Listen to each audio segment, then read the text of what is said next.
ഒരു കാട്ടിൽ ഒരു ഭയങ്കരനായ ടൈഗർ താമസിച്ചിരുന്നു. അവൻ ആരോടും ഒരു കരുണയും ഉണ്ടായിരുന്നില്ല. അവൻ കാണുന്ന എല്ലാ മൃഗങ്ങളെയും വേഗം തന്നെ കൊന്ന് ഭക്ഷണമായി കഴിക്കും. അതുകൊണ്ട് കാട്ടിലുള്ള എല്ലാ മൃഗങ്ങൾക്കും വളരെ വിഷമമായി.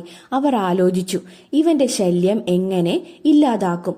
എല്ലാവരും കൂടി തീരുമാനിച്ചു. അവന് വേണ്ടി ഒരു കൂടുണ്ടാക്കി ആ കൂട്ടിൽ അവനെ അടയ്ക്കാമെന്ന് തീരുമാനിച്ചു. അതിനുവേണ്ടി അവൻ ഇഷ്ടപ്പെട്ട ഒരു കോഴിയെ കൂട്ടിൽ വെച്ചിട്ട് അവരെല്ലാവരും നോക്കിയിരുന്നു. ടൈഗർ ആ വഴിക്ക് വന്നപ്പോ കൂട്ടിൽ കോഴി നിൽക്കുന്നത് കണ്ടു. വേഗം തന്നെ ടൈഗർ കൂട്ടിലേക്ക് ചാടിക്കയറിയതും അവർ വേഗം തന്നെ കൂടടച്ചു കളഞ്ഞു. കോഴിയാണെങ്കിൽ പതിയെ പുറത്തേക്ക് ചാടിപ്പോവുകയും ചെയ്തു. അപ്പോഴാണ് ടൈഗറിന് പറ്റിയ അബദ്ധം മനസ്സിലായത്. ടൈഗർ അവിടെ നിന്ന് കരഞ്ഞുകൊണ്ട് പറഞ്ഞു, എന്നെ രക്ഷിക്കണേ, കൂട് തുറക്കണേ എന്ന്. പക്ഷെ ആരും മൈൻഡാക്കിയില്ല. അങ്ങനെ ഇവന്റെ കരച്ചിൽ ഒരു ദിവസം അതിലെ പോയ ഒരു അപ്പൂപ്പൻ കേട്ടു. അപ്പൂപ്പന് വേറെ കാര്യങ്ങളൊന്നും അറിഞ്ഞൂടാ. അപ്പൂപ്പൻ തന്റെ പശുവിന് പുല്ല് പറിക്കാൻ വേണ്ടി വന്നതാണ്. പുല്ല് പറിച്ച് പശുവിന്റെ തോളത്ത് വെച്ച് പോകുന്ന വഴിക്കാണ് സൗണ്ട് കേട്ടത്.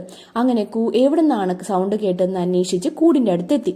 പുലി അപ്പൂപ്പനോട് കരഞ്ഞുകൊണ്ട് പറഞ്ഞു, എന്നെ രക്ഷിക്കണമെന്ന്. അപ്പൂപ്പൻ ഒന്നും അറിയാതെ പാവം അതിന്റെ ഡോർ തുറന്നു കൊടുക്കുകയും ചെയ്തു. വേഗം തന്നെ പുലി ചാടി അപ്പൂപ്പനെ കടിക്കാൻ നോക്കി. അപ്പൂപ്പൻ പറഞ്ഞു, ഇത് എന്ത് പണിയായി കാണിക്കുന്ന, നിന്നെ ഞാനല്ലേ രക്ഷിച്ചത്. ഇതിനെപ്പറ്റി ഒരു അഭിപ്രായം ചോദിക്കാൻ വേണ്ടി ഒരു മാവിന്റെ അടുത്തേക്ക് പോകാമെന്ന് പറഞ്ഞു. പുലി സമ്മതിച്ചു. അങ്ങനെ എല്ലാവരും കൂടി ഒരു മാവിന്റെ അടുത്തേക്ക് നടന്നുകൊണ്ട് പോവാൻ തുടങ്ങി. അങ്ങനെ മാവിന്റെ അടുത്ത് ചെന്ന് കാര്യങ്ങളെല്ലാം പറഞ്ഞു.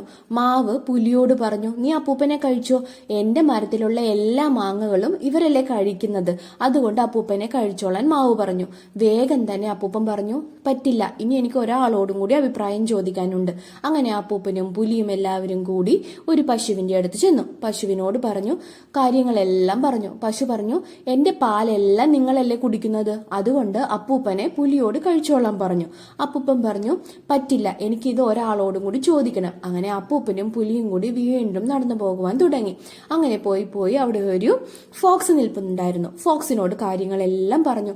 ഫോക്സ് ഒന്നും മനസ്സിലാകാത്ത പോലെ വീണ്ടും എന്താണെന്ന് ചോദിച്ചുകൊണ്ടിരുന്നു.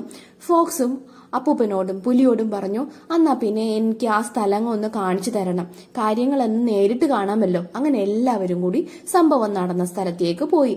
അവിടെ ചെന്ന് പുലി കൂട് കാണിച്ചു കൊടുത്തു. അപ്പൂപ്പനും ഉണ്ടായിരുന്നു. കുറുക്കൻ പറഞ്ഞു, എന്നാ പിന്നെ ഒന്ന് കയറി കാണിച്ചു തന്നെ. പുലി വേഗം തന്നെ കൂട്ടിലേക്ക് കയറി.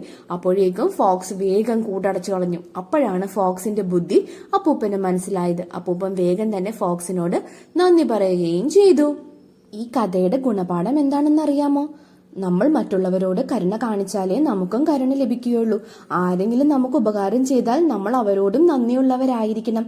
അങ്ങനെ അത്യാഗ്രഹിയും നന്ദിയില്ലാത്തവനും കരുണയില്ലാത്തവനുമായ പുലി എന്നേക്കുമായി കൂട്ടിക്കിടന്നു. അപ്പൂപ്പനും പശുവും ഫോക്സും യാത്രയായി. കരുണയുള്ളവർ ഭാഗ്യവാന്മാർ, അവർക്ക് കരുണ ലഭിക്കും. ഈ ചാനൽ സബ്സ്ക്രൈബ് ചെയ്തിട്ടില്ലെങ്കിൽ സബ്സ്ക്രൈബ് ചെയ്യാനും ലൈക്ക് ചെയ്യാനും മറക്കരുത്. Bye bye.